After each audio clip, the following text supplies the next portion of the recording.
நம்ம வேலை செய்யும்போது நம்மகிட்ட ஈடுபாடு குறையுது. அந்த வேலையில நம்மளால அர்ப்பணிச்சுக்க முடியல அப்படிங்கிறத உணர்றோம்னு வச்சுக்கோங்களேன். நம்மளுக்கு அதாவது அவுட் ஆஃப் ஃபோக்கஸ் ஆகுது.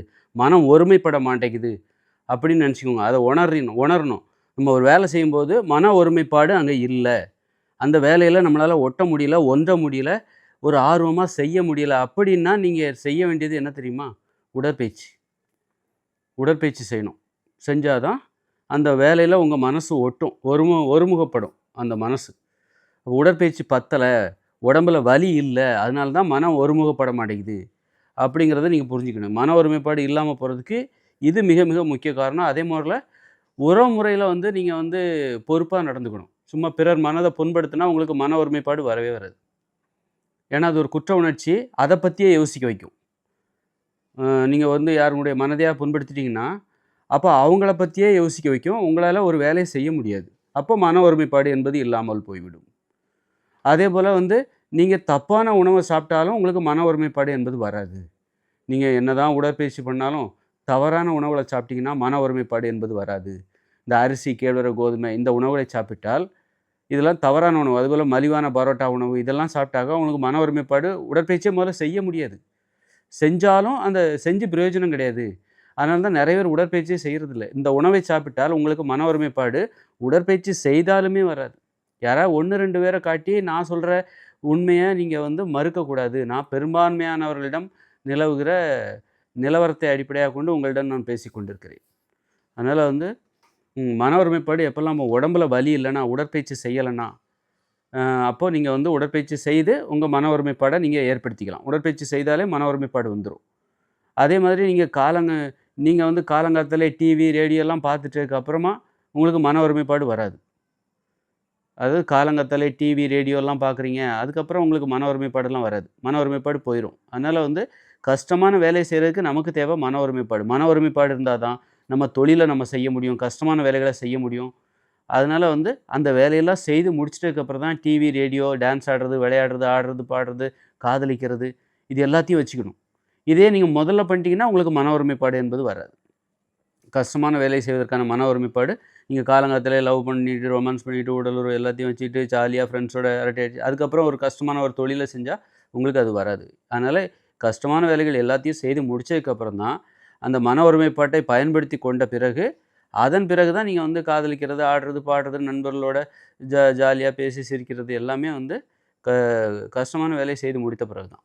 ஏன்னா, ஈஸியான வேலையை செய்துவிட்டால், நீங்கள் அதன் பிறகு கஷ்டமான வேலையில மனம் என்பது ஒருமுகப்படாது.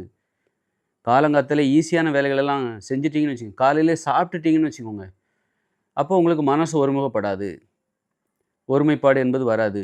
எப்ப பசிக்க பசிக்க முதல்ல பசிய உணரணும். பசிய உணர்வதற்கு முன்பே நீங்க சாப்பிட்டுட்டீங்கன்னா, உங்களுக்கு மன ஒருமைப்பாடு என்பது வராது. அதனால காலையில 11 மணிக்கு தான் சாப்பிடணும். பசிய தாங்க முடியாம தான் போய் சாப்பிட போணும். அப்படி சாப்பிட்டாலும் அரிசி, கேழ்வரகு, கோதுமை, வெள்ளச்சீனி, நாட்டு சர்க்கரை, பேக்கரி உணவு இந்த மாரி ஐட்டத்தெல்லாம் தொட்றாதீங்க. இதெல்லாம் மன ஒருமைப்பாட்டுக்கு எதிரான உணவுகள். அப்புறம் உடற்பயிற்சி பண்ணணும். உடம்புல வலி இருக்கணும். நடைப்பயிற்சி டெய்லி ஒரு 10 கிலோமீட்டராவது நடக்கணும். தேவைகளுக்காக. ஒரு கடைக்கோ அல்லது வேலைக்காகவோ இந்த மாரி தேவைகளுக்காக ஒரு 10 கிலோமீட்டர் நடக்கணும். இல்ல நடைப்பயிற்சியா வச்சு கூட ஒரு 10 கிலோமீட்டர் நீங்க நடந்திருக்கணும். இப்படி உடம்புல வலி இருக்கணும். அதே நேரத்தில இந்த காலங்காத்தால டிவி, ரேடியோ, காதல், ஆடல், பாடல், விளையாட்டு, ஜாலியா பேசுறது இதெல்லாம் வச்சுக்க கூடாது. நண்பர்கள், உறவு, அன்பு, பாசம் இதெல்லாம் சாயந்தரம் தான். 5 மணிக்கு மேல தான் அன்பு, பாசத்துக்கே இடம். காதலுக்கு இடம். பிள்ளைகள், குடும்பம் இதுக்கெல்லாம் சாயந்தரம் 5 மணிக்கு மேல, 4 மணிக்கு மேல தான். ஏன்னா இதெல்லாம் ஈஸியானது. இத செய்றதுக்கு உங்களுக்கு உடற்பயிற்சியெல்லாம் பண்ண தேவையில்ல. காதலிக்கிறதுக்கோ அல்லது நீங்க காதலிக்கிறதுக்கோ, குடும்பத்தோட ஜாலியா ஆடி பாடி விளையாடுறதுக்கோ ஒருத்தர் உடற்பயிற்சி, மன ஒருமைப்பாடுலாம் தேவையில்ல. இது ஈஸியா மனம் ஒருமுகப்படும். இந்த மாரி விஷயங்கள்ல ஆடல், பாடல், அன்பு, பாசம், காதல் இதுலலாம் மனசு ஈஸியா ஒருமுகப்படும். ஆனா கஷ்டமான வேலை செய்றதுக்கு தான் நமக்கு மன ஒருமைப்பாடு தேவை. அதனால நம்ம காலையிலேயே நமக்கு மன ஒருமைப்பாடு இயற்கையா வருது. அப்புறம் உடற்பயிற்சி பண்ணணும். அப்புறம் உணவுல கட்டுப்பாடு இருக்கணும். காலங்காத்தாலே சாப்பிட்றக்கூடாது. 11 மணிக்கு பிறகு தான் சாப்பிடணும். இப்படிப்பட்ட கட்டுப்பாடுகள் மூலம் பிறர் மனதை புண்படுத்தி விடக்கூடாது. இப்படிப்பட்ட கட்டுப்பாடுகள் மூலமாக இயற்கையாவே காலங்காத்தால நமக்கு கிடைக்கிற அந்த மன ஒருமைப்பாடை தக்க வைத்துக்கொண்டு கஷ்டமான வேலைகள்லாம் செஞ்சு முடிச்சிட்டதுக்கு அப்புறமா, சாயந்திரம் 5 மணிக்கு மேல நீ ஜாலியா இரு. இப்படி மன ஒருமைப்பாடு இல்லாமல் போவது ஏன்? பிறர் மனம் புண்படுற மாரி பேசினியா? அப்ப அதனால உனக்கு மன ஒருமைப்பாடு வராம போகும். உடம்புல உழைப்பு இல்ல, உடற்பயிற்சி எதுவும் பண்ணலையா? நேத்து தான் பண்ணியா? அப்ப இன்னைக்கு பண்ணலையா? அப்போ உனக்கு மன ஒருமைப்பாடு வராது.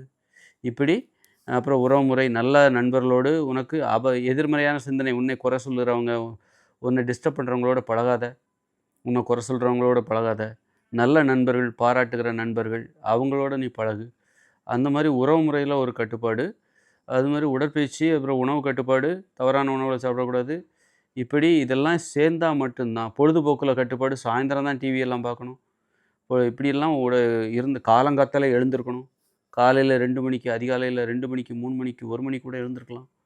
இப்படியெல்லாம் எழுந்தால் தான் அப்புறம் செய்யறதுக்கு சாயந்தரம் சீக்கிரமாக படுத்துடணும். அப்போ தான் மன ஒருமைப்பாடு என்பது இயற்கையாகவே உங்களிடத்தில் அமையும்.